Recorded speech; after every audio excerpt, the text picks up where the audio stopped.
Hello everyone. APJCJ 2025 prelims exam రీసెంట్గా conduct చేశారు and provisional ఆన్సర్కి కూడా రిలీజ్ చేయడం జరిగింది on the AP high court website. I hope మీలో చాలా మంది బాగా ఎగ్జామ్ రాశారు అని.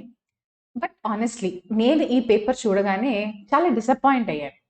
I tell you very honestly, I tell you in general competitive exams especially మన జేసీజే ప్రిలిమ్స్ కట్ ఆఫ్స్ కనుక మనం ప్రీవియస్ ఇయర్ చూసుకుంటూ వస్తే every question, every mark is important. Every mark will determine మీరు ఆ కేటగిరీ కట్ ఆఫ్ లో ఎక్కడ ఉంటారు, will you qualify for mains or not అన్న దాంట్లో కట్ త్రోట్ కాంపిటీషన్ మనకి ప్రిలిమ్స్ లెవెల్లో చూస్తాం. అలాంటి పేపర్లో ఈ ఇయర్ 15 క్వశ్చన్స్లో mistakes I have identified and I'm really disappointed because lot of students ఏవో 1 or 2 మార్క్స్ అయితే ఓకే మేబీ క్లియర్ చేస్తామా లేదా అని ఒక ఎస్టిమేషన్ వాళ్ళు క్లియర్ అంటే దే కెన్ గెట్.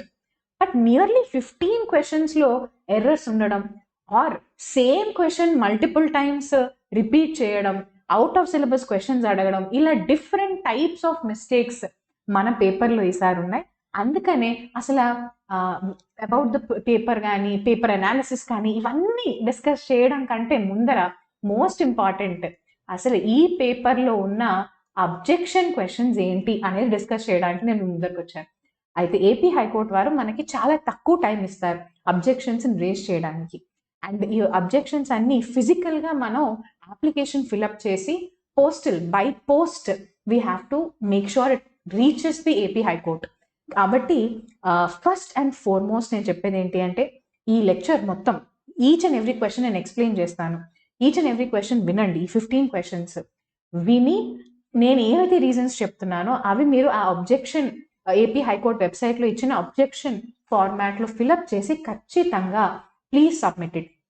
ఎందుకంటే ఎస్పెషలీ ఎవరైతే అరౌండ్ 50+ మార్క్స్ 70+ మార్క్స్ ఉన్నారు, కొన్ని కేటగిరీస్కి అయితే 65 to 70+ అని అంటున్నాం. 65 to 72, 75 మార్క్స్ ఉన్న వాళ్ళందరికీ ఈ అబ్జెక్షన్స్ క్వశ్చన్స్లో ఎన్ని అబ్జెక్షన్ క్వశ్చన్స్ యాక్సెప్ట్ చేస్తారు అన్న దానిపైన మీరు నెక్స్ట్ లెవెల్కి వెళ్తారా వెళ్ళరా అనేది డిపెండ్ అయి ఉంటుంది. So this is very very important. Time కూడా చాలా తక్కువ ఇచ్చారు మనకి. ఫిజికల్గా 23rd జూలై లోపల ఫిజికల్ కాపీ హైకోర్టు వారికి చేరాలి.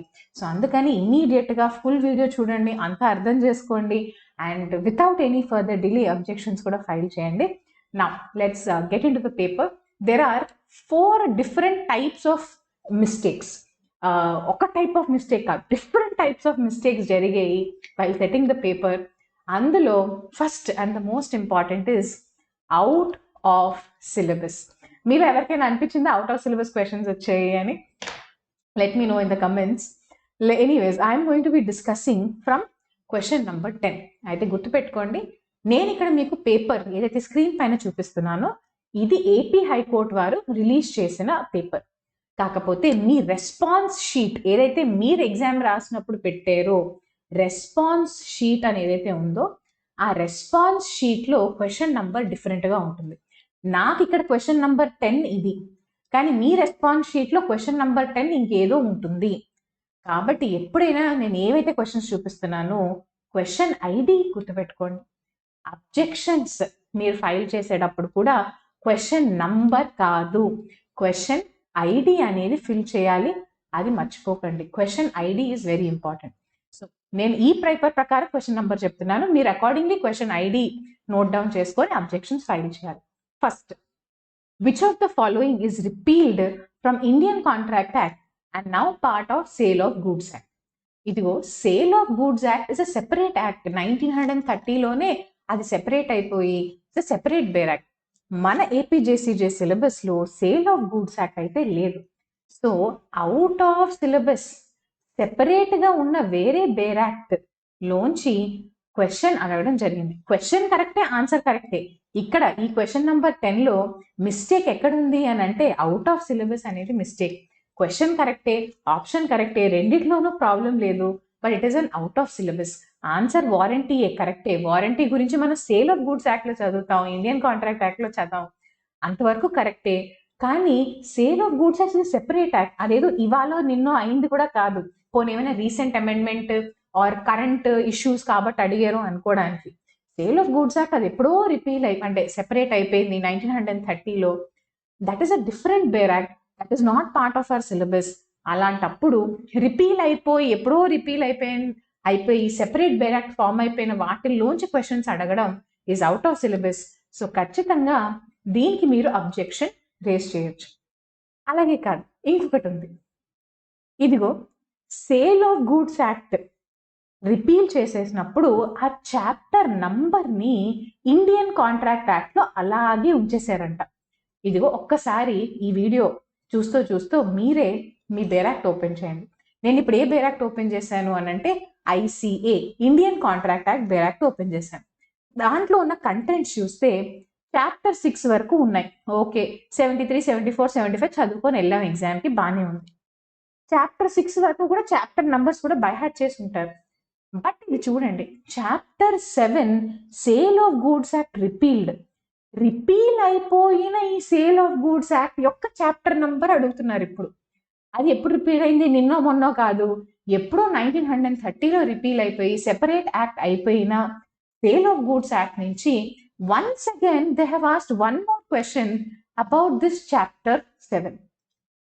చాలా మంది ఇక్కడ ఉన్న వాటిల్లోంచి కొంచెం రీజనబుల్ గెస్ చేసి కరెక్ట్ ఆన్సర్ పెట్టి ఉండొచ్చు, మేబీ బై లక్ పెట్టి ఉండొచ్చు. బట్ లాజికలీ ఆలోచిస్తే once again this is out of syllabus, absolutely out of syllabus. And chapter 7 is already repealed law. ఇది రాసుకోండి, నేను ఏవైతే వర్డ్స్ చెప్తున్నానో మీరు అబ్జెక్షన్లో రీజన్స్ రాయాల్సి ఉంటుంది, ఇవే రీజన్స్ రాయాలి. ఇండియన్ కాంట్రాక్ట్ యాక్ట్లో వాళ్ళు ఇచ్చిన ఈ చాప్టర్ 7 ఏదైతే ఉందో, chapter 7 is repealed long ago in 1930. అలా ఎప్పుడో రిపీల్ అయిపోయిన ప్రావిజన్స్ గురించి, అవుట్ ఆఫ్ సిలబస్ ప్రావిజన్స్ గురించి మళ్ళీ ఇంకొకసారి ఇప్పుడు క్వశ్చన్ అడగడం, that is an objection, that is incorrect, that question has to be deleted అని చెప్పి రాయండి మీరు. So there are Indian contract act నుంచి రిపీల్ అయిపోయిన ఈ సేల్ ఆఫ్ గూడ్స్ యాక్ట్ సోగానే మనం సెపరేట్గా సిలబస్లో ఉంటే చదివే వాళ్ళం, ఇప్పుడు సిలబస్లో లేదు. సిలబస్లో లేని రిపీల్ అయిపోయిన క్వశ్చన్స్ ఈ రెండు ఖచ్చితంగా అబ్జెక్షన్ రేస్ చేయండి, మార్క్స్ వచ్చే ఛాన్స్ ఖచ్చితంగా ఉంటుంది. ఓకే, సరే, ఇది out of syllabus questions. Out of syllabus questions కాకుండా సో మెనీ డబుల్ క్వశ్చన్స్ ఉన్నాయి, డూప్లికేట్ క్వశ్చన్స్ ఉన్నాయి, మీరు కూడా చూసుకుంటారు. సిఆర్పిసిలో బాబోయ్, సిఆర్పిసియే కష్టం. సిఆర్పిసి వెయిటేజ్ ఎంత? 10 మార్క్స్, రఫ్లీ 10 మార్క్స్ వెయిటేజ్ అని ప్రిపేర్ అయ్యి వెళ్తాం. ఈసారి 11 క్వశ్చన్స్ వచ్చాయి. 11 క్వశ్చన్స్లో 4 క్వశ్చన్స్ ఆర్ డబుల్ క్వశ్చన్స్. అసలు డబుల్ క్వశ్చన్స్తో ప్రాబ్లం ఏంటి చూద్దాం. Let me show you one. CrPC అందరూ అటెంప్ట్ చేసే ఉంటారు. నా పేపర్లో అయితే ఇది క్వశ్చన్ నంబర్ 64. నేను మీకు నా క్వశ్చన్ పేపర్లో చూపిస్తాను. Let's go to question 64. Yes, question 64 question ID వచ్చేసి ఇది. సెక్షన్ 151 కింద what is the maximum time period, ఒక పర్సన్ని అరెస్ట్ చేసిన తర్వాత ఆ పర్సన్ని ఎంతసేపు మాక్సిమం టైం పీరియడ్ కస్టడీలో ఉంచొచ్చు, unless and until further detention. Further మళ్ళీ మ్యాజిస్ట్రేట్ దగ్గరికి వెళ్ళి మళ్ళీ పర్మిషన్ తీసుకొని డిటెన్షన్ చేయడానికి అసలు ఆ మాక్సిమం పీరియడ్ ఎంత అంటే ఆన్సర్ వచ్చేసి 24 hours. ఇది కరెక్టేనా అంటే ఎస్, ఆన్సర్ కరెక్టే, క్వశ్చన్ కూడా కరెక్టే, తప్పేం లేదు. కాకపోతే ఈ సెక్షన్ 151 నుంచి సేమ్ క్వశ్చన్ సేమ్ ఆన్సర్ ఒకసారి కాదు, ఇదే పేపర్లో 2 సార్లు అడగడం జరిగింది. మళ్ళీ ఇక్కడ same section 151, same 24 hours, same to same. So 64లోను 71లోను ఈ 2 క్వశ్చన్స్లోను ఒకటే సెక్షన్ నంబర్ 151, ఒకటే పాయింట్, ఒకటే ఆన్సర్ మాటికి అడిగారు. So this is a double question, this is a duplicate question అని మీరు మార్క్ చేయండి, ఖచ్చితంగా అబ్జెక్షన్ రేస్ చేయండి. సి వాట్ హ్యాపెన్స్, నాకు ఒక క్వశ్చన్కి ఆన్సర్ తెలిస్తే నేను కరెక్ట్ ఆన్సర్ పెడితే నాకు 1 మార్క్ రావాలి, అవునా కదా? నాకు అదే ఆన్సర్ తెలియదు అనుకోండి, నాకు 0 మార్క్స్ రావాలి, అంతేనా? 1 మార్క్ లూజ్ అవుతాను. కానీ ఇలా డబుల్ క్వశ్చన్స్ రావడం వల్ల ఏమైంది, నేను ఎంతో చదివాను సిఆర్పిసిలో, ఈ ఒక్క సెక్షన్ నేను చదువుకొని వెళ్ళలేదు అనుకుందాం. అప్పుడు నాకు ఒక్క క్వశ్చన్కి ఆన్సర్ తెలియకపోయినా 2 మార్క్స్ లూజ్ అవుతున్నాను కదా. ఎందుకంటే 151 తెలియకపోవడం వలన ఇందాక ఇక్కడ క్వశ్చన్ మార్క్ లూజ్ అయ్యాను, ఇక్కడ 24 hours అని తెలియక ఇక్కడ లూజ్ అయ్యాను 64లో. మళ్ళీ అదే క్వశ్చన్ రిపీట్ అవడం వలన 71లో కూడా లూజ్ అయ్యాను. ఆన్ ది అదర్ హ్యాండ్ మీ పక్కన కూర్చొని ఎగ్జామ్ రాసే వాళ్ళు నిజంగా ఎక్కువ చదవలేదేమో. ఆ చదివిన 2 క్వెషన్‌లే మాటికి అవే క్వెషన్‌లు వస్తున్నాయి. ఎందుకు అంటే ఈ 151 మాత్రమే కాదు. సెక్షన్ 225 CRPCలో కూడా they have done the exact same thing. I'll just show you. Just see here.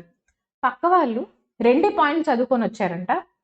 ఆ 2 పాయింట్ నుంచే 4 మార్క్స్ వాళ్ళకి వచ్చాయంట. ఎందుకు? అదే 151 2 సార్లు అడిగారు. ఇదే 225 2 సార్లు అడిగారు. Isn't this injustice? ఇది నిజంగా మెరిటోరియస్ స్టూడెంట్స్‌కి ఇన్‌జస్టిస్ ఏనా కాదా? బై లక్ ఏదో వాళ్ళకి వచ్చినా రాకపోయినా స్కోర్ పెరిగిపోయింది. మీరు నిజంగా హార్డ్ వర్క్ చేసి వెళ్ళారు. But unfortunately because of double questions you are losing out. ఇలా ఒక డబుల్ క్వెషన్ వచ్చిందా? లేదు. మొత్తం పేపర్‌లో దేర్ ఆర్ 4 డబుల్ క్వెషన్స్. అంటే 4 2s ఆర్ 8 మార్క్స్. వస్తే 8 మార్క్స్, రాకపోతే మొత్తానికి 8 మార్క్స్ పోతాయి ఆ క్వెషన్స్‌లో. అలాంటి క్వెషన్స్ వచ్చాయి. ఈ సెక్షన్ 225 క్వెషన్ కూడా అలాగే. సెక్షన్ 225 ప్రకారంగా ట్రయల్ ఏ కోర్టు ముందర పబ్లిక్ ప్రాసిక్యూటర్ స్టార్ట్ చేస్తారు అని. క్వెషన్ కరెక్టే, ఆప్షన్ కూడా కరెక్టే. కోర్ట్ ఆఫ్ సెషన్ మంచి క్వెషనే, ఎక్స్పెక్టెడ్ క్వెషనే, అడగాలి కూడా. ఒకసారి అడగండి. సెక్షన్ 62లో క్వెషన్ నెంబర్ 66లో అడిగారు. మళ్ళీ అదే సెక్షన్ గురించి once again same section, same answer, same question. Public prosecutor ఎక్కడ ఏ కోర్ట్ ముందర ప్రాసిక్యూషన్ కండక్ట్ చేస్తారు అనేది. సో డబుల్ క్వెషన్స్ వలన మార్క్స్ లూజ్ అవుట్ అయ్యే చాలా మంది ఉంటారు. అబ్జెక్షన్ ఖచ్చితంగా రేస్ చేయండి. సో సిఆర్పిసిలో ఇక్కడ రాస్తున్నాను, please you also take note. There are 4 questions. 4 క్వెషన్స్కి అబ్జెక్షన్ రేస్ చేయొచ్చు. ఈ 4లో there all double questions.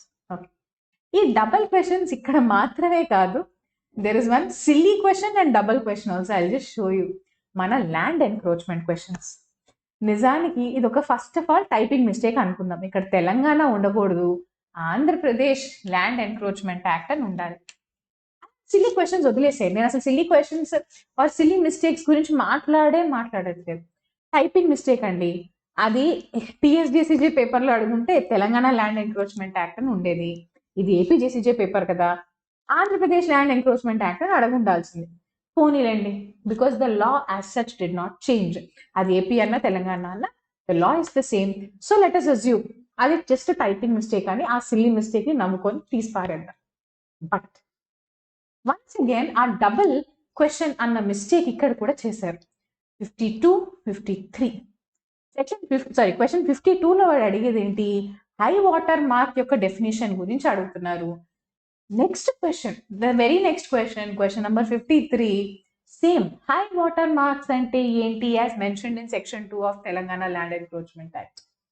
So ఈ ల్యాండ్ ఎన్క్రోచ్మెంట్ యాక్ట్ లో కూడా same logic. I have studied the questions, చాలా క్వెషన్స్ చదువుకొని వెళ్ళాను. ఈ హై వాటర్ మార్క్ అన్న పాయింట్ మాత్రం నేను చదువుకొని వెళ్ళలేదు అనుకుందాం. So once again because of this duplicate questions or double questions, as a student నేను కనుక అది నాకు రాకపోతే 2 times మార్క్స్ లూజ్ అవుతున్నాను కదా. So once again double questions వలన, డూప్లికేట్ క్వెషన్స్ వలన నాకు మార్క్స్ లూజ్ అవుతున్నాను. సో ఖచ్చితంగా అబ్జెక్షన్స్ రేస్ చేయొచ్చు.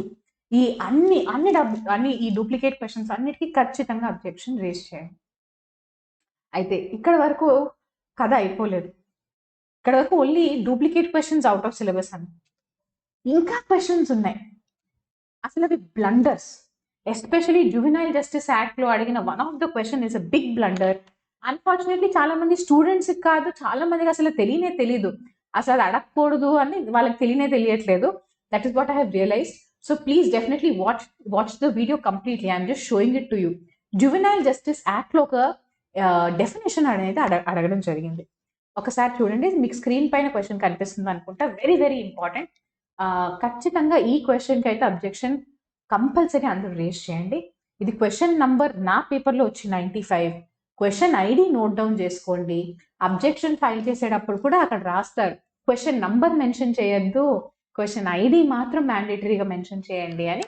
సో క్వెషన్ ఐడి గుర్తుపెట్టుకోండి, క్వెషన్ ఐడి నోట్ డౌన్ చేసుకోండి పాజ్ చేసి. ఈ క్వెషన్ జువెనైల్ జస్టిస్ యాక్ట్ మీరు చాలా కష్టపడి చదివి ఉంటారు. దాంట్లో సెక్షన్ 2 డెఫినేషన్స్ ఇంపార్టెంట్ అని నేను కూడా చాలాసార్లు చెప్పాను, చదువుకొని వెళ్ళి ఉంటారు.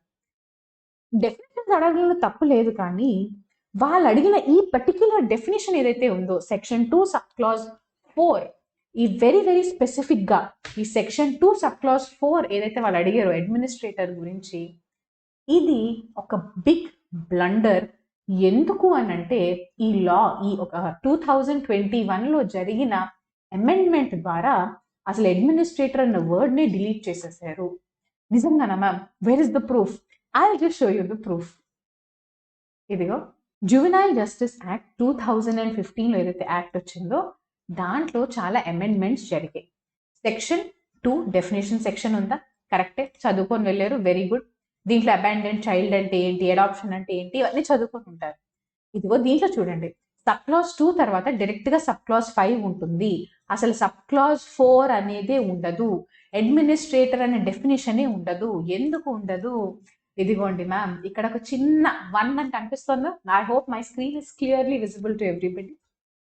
ఫుట్ నోట్ చూడండి. ఫుట్ నోట్ లో వాళ్ళు క్లియర్ గా రాశారు, clause 4 is omitted by so and so act of 2021.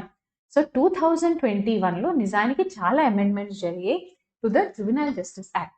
Juvenile justice act లో జరిగిన ఈ అమెండ్మెంట్స్ ద్వారా చాలా చేంజెస్ లో ఈ సెక్షన్ 2 సబ్ క్లాజ్ 4 లో ఉన్న అడ్మినిస్ట్రేటర్ డెఫినేషన్ ని కూడా రిమూవ్ చేస్తారు. ఇప్పుడు మీరే చెప్పండి మ్యామ్, నేను ఇంత చదువుకొని వెళ్ళాలి ఎగ్జామ్కి, చాలా బైహార్ట్ చేసుకొని వెళ్ళాలి, so many laws, so many definitions, వీటిల్లో ఇవన్నీ నేను బైహార్ట్ చేస్తున్నప్పుడు ఎప్పుడో 3 to 4 years క్రితం డిలీట్ అయిపోయిన ర్యాండమ్ ప్రావిజన్ కూడా నేను చదువుకొని వెళ్తాను అసలు? am I really required to do that? No. Repeal అయిపోయింది. పోనీ రిపీల్ అయినది ఏమైనా ఇప్పుడు ల్యాండ్ మార్క్ జడ్జ్మెంట్లో కానీ or as an important current affairs ఇష్యూగా కానీ లేదు. అండ్ 2021లో ఇది రిపీల్ చేసేసి మేజర్ చేంజెస్ చేశారు అన్నట్టు కూడా కాదు. ఇది 2021లో రిమూవ్ అయిపోయిన one of the random provisions. Already delete అయిపోయిన డెఫినేషన్ ని ఫిల్ ఇన్ ద బ్లాంక్ గా ఇప్పుడు అడగడం according to me is a very very big blunder. So clear గా చూడండి, జువెనైల్ జస్టిస్ యాక్ట్ యొక్క అప్డేటెడ్ కాపీ కనుక మీ దగ్గర ఉంటే మీకు క్లియర్గా అక్కడ కనిపిస్తుంది అసలు సబ్ క్లాజ్ 4 అనేదే లేదు. అండ్ ఇక్కడ క్వశ్చన్లో section 2 sub clause 4 of juvenile justice act గురించి అడుగుతున్నారు. అసలు అడ్మినిస్ట్రేటర్ డెఫినేషనే ప్రెసెంట్ యాక్ట్లో లేదు. This is a very very big blunder. Question is incorrect, absolutely incorrect question. ఎందుకు ఇన్కరెక్ట్ అని అంటే 2021లో ఆల్రెడీ డిలీటెడ్.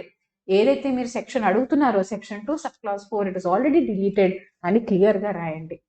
అయితే ఇక్కడ ఒక ఇంపార్టెంట్ విషయం నేను చెప్పాలనుకుంటున్నాను. చాలా మందికి తెలియని విషయం, చాలా మంది స్టూడెంట్స్ మాట మాటకి చెప్తూ ఉంటారు. indiacode.nic.in అన్న ఒక official website we all have access to. మీకు ఎప్పుడైనా లా అప్డేట్ అయిందా అవ్వలేదా, అమెండ్మెంట్స్ ఉన్నాయా లేవా, ఇవన్నీ చూసుకోవాలి అనుకున్నప్పుడు ప్రాక్టీస్కైనా జ్యుడిషియరీ ప్రిపరేషన్కైనా ఈ వెబ్సైట్ మీరు దగ్గర పెట్టుకోవాలి. ఈ వెబ్సైట్లో మీకు అప్డేటెడ్ ఇన్ఫర్మేషన్ ఉంటుంది విత్ ద రీసెంట్ అమెండ్మెంట్స్. ఎప్పుడో 10-20 years బ్యాక్ లా వచ్చింది, అదే బేర్ యాక్ట్ కాదు. There are lot of amendments కదా, ఆ అమెండ్మెంట్స్ అప్డేటెడ్గా ఉన్నావా లేదా అనే మీరు ఈ ఇండియా కోడ్ వెబ్సైట్లో చెక్ చేసుకోవచ్చు. ఇక్కడ జువెనైల్ జస్టిస్ యాక్ట్ అలా టైప్ చేసి జస్ట్ సర్చ్కి వెళ్ళి జువెనైల్ జస్టిస్ యాక్ట్ అని టైప్ చేస్తే మీకు కనిపిస్తుంది. దీంట్లో సెంట్రల్ లాస్, స్టేట్ లాస్ అన్నీ చూసుకోవచ్చు. సో ఇలాగా మీకు ఏమైనా డౌట్స్ ఉంటే go to the official website and check from there. అలా చూసుకుంటే క్లియర్గా ఇది కంపల్సరీ అబ్జెక్షన్ రేజ్ చేయాల్సిన క్వశ్చన్. అయితే ఇది మాత్రమే కాదు, కంపల్సరీ అబ్జెక్షన్స్ రేజ్ చేయాల్సినవి ఎవిడెన్స్ యాక్ట్లో కూడా there are 2 more questions. Just follow with me. I hope అందరూ నోట్ డౌన్ చేసుకుంటున్నారు నేను చెప్పే ప్రతి point. Every point is very very important. As I said, especially last cut ఆఫ్లో 1 or 2 మార్క్స్లో కనుక మీకు మెయిన్స్ రాకపోతే అప్పుడు how you will be feeling అనేది మీరు ఫీల్ అవ్వకుండా ఉండాలంటే definitely take your chances. Objection questions ఉన్నప్పుడు definitely fight for your marks. ఒకవేళ నేను చెప్పే ఎనీ ఆఫ్ ద పాయింట్స్ కనుక మీకు అర్థం అవ్వకపోయినా, అబ్జెక్షన్స్ ఫిల్ చేసేటప్పుడు ఏమైనా క్వశ్చన్స్ వచ్చినా definitely let me know in the comments. As much as possible I will help you.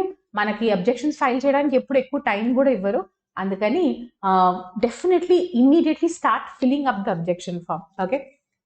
And నేను అన్నట్టు ఎవిడెన్స్ యాక్ట్లో అసలు లీడింగ్ క్వశ్చన్ గురించి ఒక క్వశ్చన్ వచ్చింది. అండ్ అన్ఫార్చునేట్లీ అది కరెక్ట్ వచ్చి ఉంటే అందరికీ మార్క్స్ వచ్చేవి, ఎందుకంటే అందరూ చదువుకొని వెళ్ళి ఉంటారు. బట్ ఆ క్వశ్చన్లోనే చిన్న ప్రాబ్లం ఉంది.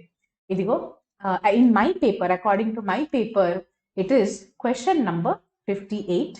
58లో క్వశ్చన్ ఐడి వచ్చేసి ఇదిగో, in which stage of witness examination are leading questions generally not allowed. మన అందరికీ తెలిసిన విషయమే, లీడింగ్ క్వశ్చన్స్ చదువుకొని వెళ్తాం, సెక్షన్ 141, సెక్షన్ 142 హ్యాడ్ చేసుకొని వెళ్తాం. Section 142 of Indian evidence act makes it very very clear. Leading questions అనేవి ఎగ్జామినేషన్ ఇన్ చీఫ్లో అడగకూడదు, రీ ఎగ్జామినేషన్లో అడగకూడదు. క్రాస్ ఎగ్జామినేషన్లో దే ఆర్ అలౌడ్ అని మనం ఎక్కడ చదువుకుంటాం? సెక్షన్ 142 ఆఫ్ ఎవిడెన్స్ యాక్ట్లో చదువుకుంటాం. నన్ను నమ్మరా? No problem. ఏం చేస్తారు? Just go to your bare act. నా లెక్చర్ వింటూనే go to the bare act. నేను ఆల్రెడీ అండర్లైన్ చేసి కూడా పెట్టాను ఇక్కడ. ఇదిగో ఎవిడెన్స్ యాక్ట్లో సెక్షన్ 142 చూస్తే must not, leading questions must not be asked in an examination in chief or in re-examination. Leading questions may be asked in cross-examination. చాలా clear కదా. సో మరి ఇప్పుడు క్వశ్చన్లో ఎక్కడ లీడింగ్ క్వశ్చన్స్ అడగకూడదు అని అంటే ఆప్షన్ ఏ ఉండాలి? Option A and C together, both A and C అన్నట్టు ఉండాలి. అలా కాకుండా only examination in chief correct answer అని పెట్టారు.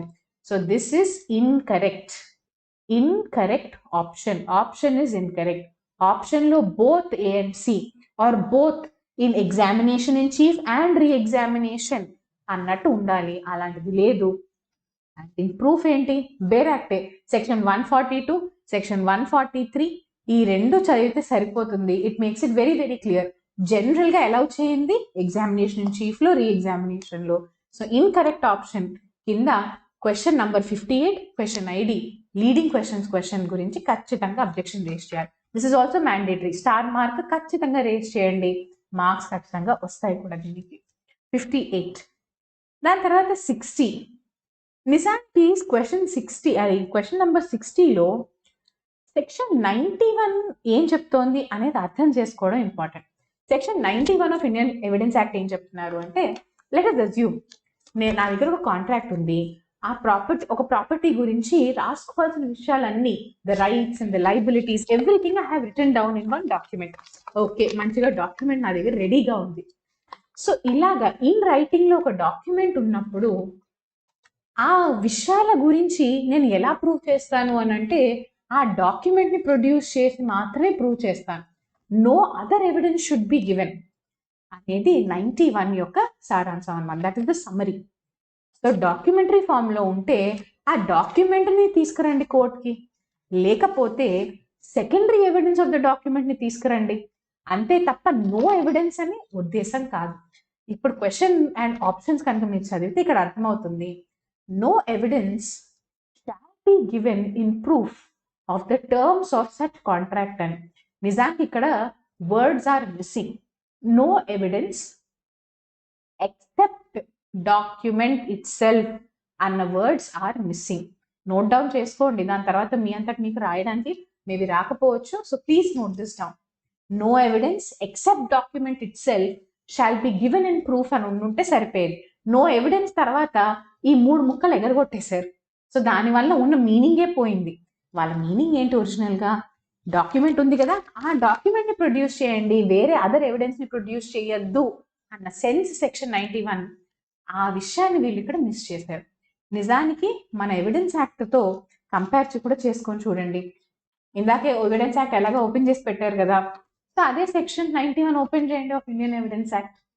ఎక్సెప్ట్ డాక్యుమెంట్ ఇట్ సెల్ఫ్ అన్న వర్డ్ లేకపోతే, నేను అండర్లైన్ కూడా చేసి పెట్టాను సెక్షన్ 91లో, ఆ document except the document itself అన్న వర్డే లేకపోతే మొత్తం మీనింగే మారిపోతుంది. సో ఈ ఆప్షన్ డి కరెక్టే, ఆప్షన్ డిఏ ఆన్సర్, ఇదే answer.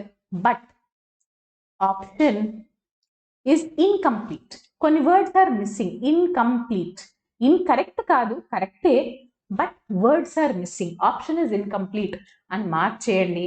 And please file an objection for this question also. There are very good chances this will also get accepted. Accept అయితే మీకే మంచిది కదా, అకార్డింగ్లీ కట్ ఆఫ్స్ తగ్గిపోతూ ఉంటాయి. So let's go. To the next set of questions. ఇంకా ఉన్నాయా ma'am అంటే yes, ఇంకా అయిపోలేదు. ఇంకొక 2 to 3 క్వశ్చన్స్ ఉన్నాయి.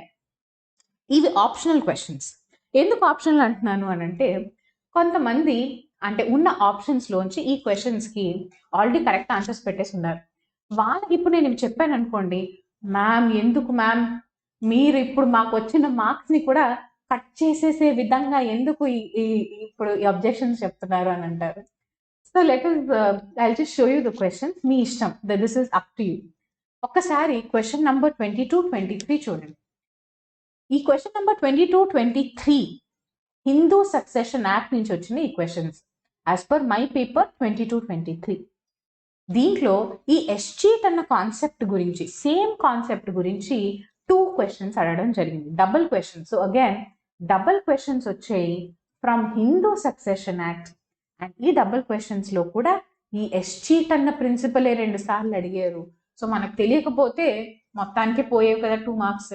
సో ఈ డబుల్ క్వశ్చన్ కేటగిరీలో హిందూ సక్సెషన్ యాక్ట్ నుంచి వచ్చిన ఈ 2 క్వశ్చన్స్ కూడా ఆప్షనల్. కొంతమంది ఆల్రెడీ కరెక్ట్ పెట్టేశారు, మ్యామ్ మాకు ఆల్రెడీ ఆ 2 మార్క్స్ మేము కౌంట్ చేసేసుకున్నాం మా స్కోర్లో అని అనుకున్న వాళ్ళు అబ్జెక్షన్ రేస్ చేయకపోతే రేస్ చేయకపోండి, ఇట్స్ ఆప్షనల్ ఫర్ యూ.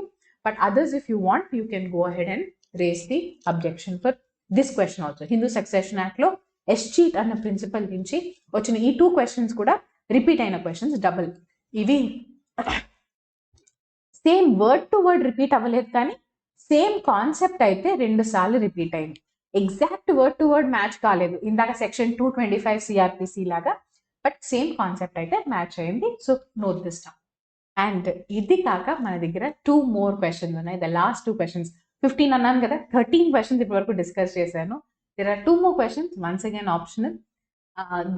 ఈ క్వశ్చన్స్ లో స్లైట్ ఎర్రర్స్ ఉన్నాయి, కాకపోతే ఉన్న ఆప్షన్స్ నుంచి రీజనబుల్ గా గెస్ చేసి ఇవి కరెక్ట్ ఆప్షన్స్ పెట్టేశారు ఆల్రెడీ చాలా మంది. ఫర్ ఎగ్జాంపుల్ సిపిసిలో ఉన్న ఈ క్వశ్చన్ నంబర్ 7 తీసుకోండి. Question number 7 according to me, and this is the question ID. అయితే దీంట్లో సెక్షన్ 82 గురించి ఒక క్వశ్చన్ అడగాలనుకున్నారు. సెక్షన్ 82 గురించి క్వశ్చన్ అడిగినప్పుడు relating to execution of a decree అని వేగ్గా వదిలేశారు. నిజానికి ఇక్కడ కూడా కొన్ని words are missing. Government decree గురించి మాట్లాడినప్పుడు మన సెక్షన్ 82 గురించి మాట్లాడతాం. అక్కడ ఏమంటాం, సపోజ్ గవర్నమెంట్కి అగేన్స్ట్గా మీకు ఒక డిక్రీ, ఫేవరబుల్ డిక్రీ ఉంటే ఇమీడియట్గా ఎగ్జిక్యూషన్కి వెళ్ళకండి, కొంచెం వెయిటింగ్ పీరియడ్ ఉంటుంది, ఆ వెయిటింగ్ పీరియడ్ తర్వాత ఎగ్జిక్యూషన్ ఆఫ్ అ డిగ్రీకి వెళ్ళండి అని. So if you want to get the answer as section 82, అలాంటప్పుడు క్వశ్చన్లో కొన్ని మిస్సింగ్ వర్డ్స్ ఉన్నాయి. మిస్సింగ్ వర్డ్స్ ఏంటి, గవర్నమెంట్ డిక్రీ అను, decree against union of India అను, decree against some central government అను, స్టేట్ గవర్నమెంట్ అను, ఏదో ఒక హింట్ అనేది మిస్సింగ్ వర్డ్స్ అయితే ఉన్నాయి. ఆ హింట్ అనేది ఇచ్చి ఉంటే ఖచ్చితంగా షూర్ షాట్ ఈ క్వశ్చన్కి ఆన్సర్ ఇస్ సెక్షన్ 82 అనే ఉండేది. ఎందుకంటే సెక్షన్ 67లో కూడా ఎగ్జిక్యూషన్ ఆఫ్ ఎ డిగ్రీ గురించే మాట్లాడతాం. సో అందుకని maybe there is a confusion. But some people said లేదు మ్యామ్ గెస్ట్ చేసేసాము, మేము సెక్షన్ 82 కరెక్ట్గానే పెట్టాము అన్న వాళ్ళు కూడా ఉన్నారు. కరెక్ట్గా పెట్టేసి ఉంటే okay, but otherwise you can raise an objection even for this. ఎందుకంటే క్వశ్చన్లో మిస్సింగ్ వర్డ్స్ ఉన్నాయి. ఇందాక అక్కడ ఒక దగ్గర ఆప్షన్లో మిస్సింగ్ వర్డ్స్ ఉన్నాయి ఎవిడెన్స్ యాక్ట్లో, ఇక్కడ సిపిసిలో ఈ క్వశ్చన్లోనే గవర్నమెంట్ డిక్రీ అను, డిక్రీ అగేన్స్ట్ ద గవర్నమెంట్ అను ఏదో ఒక వర్డ్ కనుక యాడ్ చేసి ఉంటే అప్పుడు ఖచ్చితంగా అన్డౌటెడ్లీ సెక్షన్ 82 గురించి మాత్రమే మాట్లాడుతున్నాం అన్న క్లారిటీ ఉండేది. So that is missing. So question number 7 సిపిసిలో if you want you can definitely raise the objection. And my last question, one last question, limitation act. Limitation యాక్ట్లో కూడా this is actually a good question, మంచి క్వశ్చనే, అడగాల్సిన క్వశ్చనే.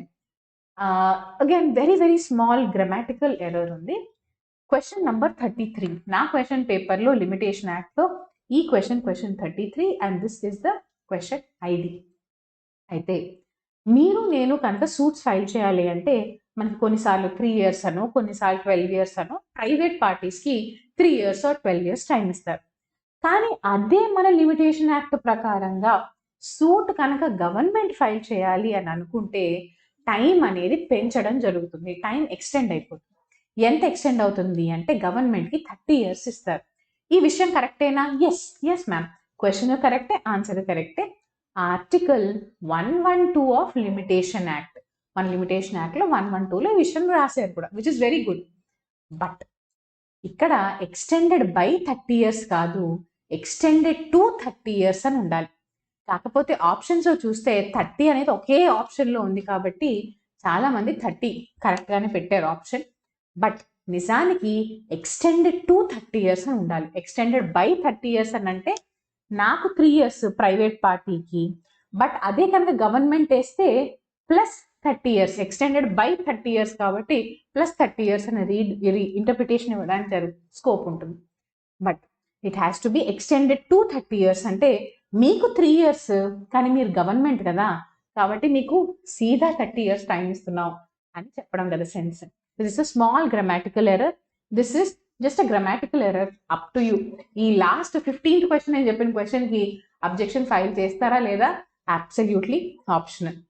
So నేను ఇప్పుడు discuss చేసిన ఈ 15 క్వశ్చన్స్లో అట్లీస్ట్ 10 to 12 క్వశ్చన్స్కి there are very very good chances మీరు ప్రాపర్ రీజనింగ్ రాసి కరెక్ట్గా ఏవైతే డాక్యుమెంట్స్ పెట్టాలో ఆ డాక్యుమెంట్స్ అన్ని పెట్టి, ఏం డాక్యుమెంట్స్ పెడతారు, బేరాక్సే పెట్టాలి. నేను చూపించినవన్నీ బేరాక్లోనే ఉన్నాయి. ఆ రెలవెంట్ సెక్షన్ ఫోటోకాపీ తీసి జెరాక్స్ తీసి పెట్టండి సరిపోతుంది. దానిపైన హైలైటర్తో అండర్లైన్ చేసి పెట్టండి ఏవైతే వర్డ్స్ చూపించానో. ఖచ్చితంగా those objection questions will be considered. Okay, so all the very best. ఇంకా హోప్ ఉంది, ఎస్పెషల్లీ కట్ ఆఫ్కి దగ్గరలో ఉన్న వాళ్ళు ఈ టైంలో you have to take these efforts. మీకు కనుక ఇంకేమైనా క్వశ్చన్స్లో కూడా అబ్జెక్షన్స్ రేస్ చేయొచ్చు ఆర్ డౌట్స్ ఉన్నాయి అనుకుంటే డెఫినెట్లీ నాకు కమెంట్స్లో పెట్టండి. I look in to them. I personally read all your comments and I will definitely help you out. All the very best.